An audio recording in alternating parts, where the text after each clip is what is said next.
ፊልሙ የሚጀምረው አኒታ የተባለች አዲስ አስተማሪ ወደ ትምህርት ቤት ስትደርስ ነው። አኒታ ትምህርት ቤት እንደደረሰች ራሷን አስተዋውቃ ተማሪዎቿም እንደዚህ እንዲያስተዋውቁ አዘዘች። ነገር ግን ማርክሰን የተባለ ወንድ ተማሪ በየዋህነት ራሱን አስተዋውቆ ስለ ትልቁ ወፍ በመናገሩ በሌሎች ተማሪ ዘንድ ሳቅን ፈጠረ። አኒታ ታዋቂ ጠበቃ የሆነ ባል አላት። ነገር ግን እሱ ስራ የበዛበት ፕሮግራም ግንኙነታቸውን አሻክሮታል። አኒታ እየሰራ ካለው ባለቤቷ ጎን ሆና የፍቅርና የስሜት ጊዜያትን አብረው ለማሳለፍ ብታቅድም እሱ ግን በጊዜ መውጣት እንዳለበት ሲነግራት ተስፋ ቆረጠች። ይህም አኒታ በባሏ እንድትበሳጭና እንድታዝን አደረጋት። በማግስቱ ጠዋት አኒታ ስትነቃ ባለቤቷ አስቀድሞ መውጣቱን አወቀች። ላለፉት ጥቂት ቀናት የሆነ ሰው እየሰለላት እንደሆነ የሚያስገርም ያልታወቀ ሰው የላከውን የጽጌረዳ አበባ እቅፍ ተቀበለች። ትምህርት ቤት እያለችም አኒታ ብዙ ጊዜ በሀሳብ ትዋጣለች። ማርክሰንንም ትከታተሏለች። አንድ ቀን ከሰዓት በኋላ አኒታ ማርክሰን ከሌላ ተማሪ ጋር በተጣላበት ሁከት ድንገት ደነገጠች። አኒታን በመግባትም ማርክሰን ወደ አንድ ክፍል ወስዳ ጉዳቱን ጠረገችለት። በዚያም ጊዜ አኒታ በማርክሰን ባህሪ ግራ ተጋባች። ቀድሞውኑ ለእርስ በርሳቸው ስሜት እንዳላቸው ላይ እይታዎች ተለዋወጡ። በድንገትም ሌላ ተማሪ በመምጣት ተገረሙ። ይህም አቋማቸው ያመቻች አልነበረም። በዛ ምሽት አኒታ የማርክሰን የማህበራዊ ሚዲያ መለያ ለማግኘት ሞክራ የከሳቱን በኋላውን አጋጣሚ እንዲረሳው የሚጠይቅ መልእክት ላከችለት።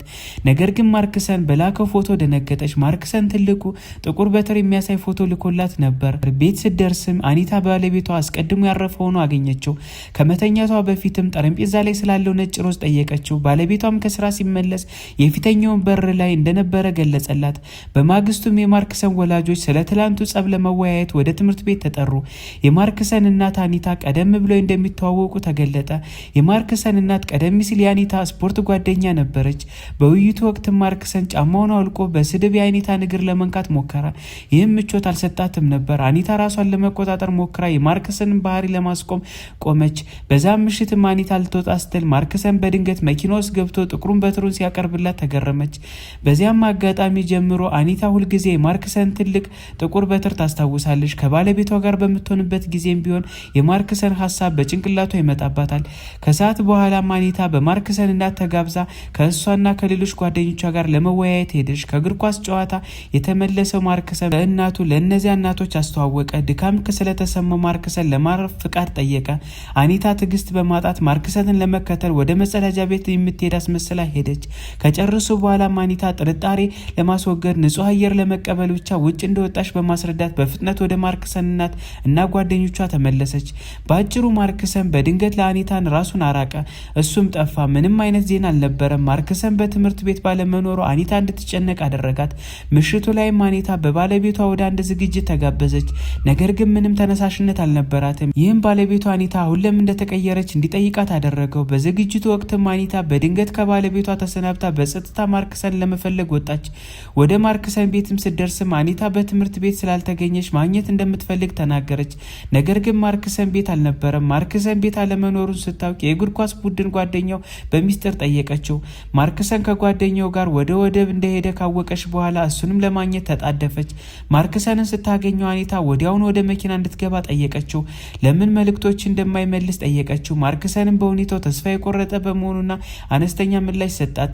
አኒታ በሚያስገርም ሁኔታ ማርክሰን ሚና ከተባለች የእሱ እኩያ ከሆነች የሁለተኛ ደረጃ ተማሪ ጋር ፍቅር ውስጥ እንደገባ አወቀች።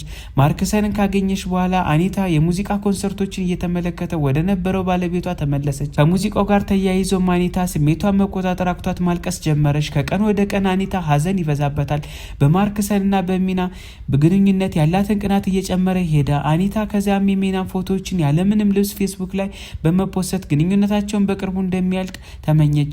እንዳለመታደል ሆኖም ይህ ምንም ውጤት አላመጣም። የማርክሰንና የሚና ግንኙነት እንደተጠናቀቀ ቀረ።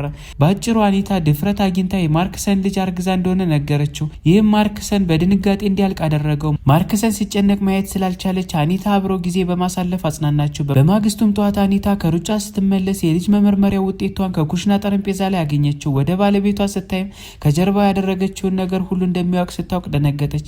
በድንገት በማርክሰንና በባለቤቷ ተነግሯት አኒታን ለመጋፈጥ መጣች። የማርክሰን እናት አኒታን ከልጇ እንድትርቅ አስጠነቀቀቻት። የጥፋተኝነት ስሜት የተሰማት አኒታ ማልቀስ ብቻ ሆኖባት ከቤቷና ከባለቤቷ ኮበለለች። በማግስቱም አኒታ ወደ ቤት ተመለሰች። ነገር ግን ባለቤቷ የጣት አሻራ ይለፍ ቃሉን ስለቀየረው መግባት አልቻለችም።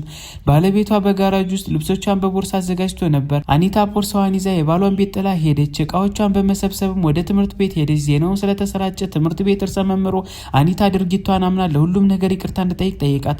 በመጨረሻ ማርክሰን ከባሏ መኪና ሲወርድ አየችው። ወደ ማርክሰን ቀረበች። ነገር ግን ባለቤቷ እሷን ማየት ስላልፈለገ ወዲያውኑ ወጣ።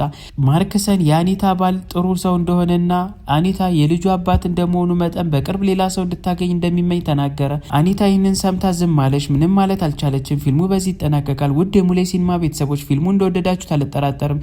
ቪዲዮን ከወደዳችሁት ላይክ በማድረግ ለጓደኞቻችሁ ሼር በማድረግ እና ለእናንተም ለተጨማሪ ፊልሞች ሰብስክራይብ ማድረግ እንዳትረሱ።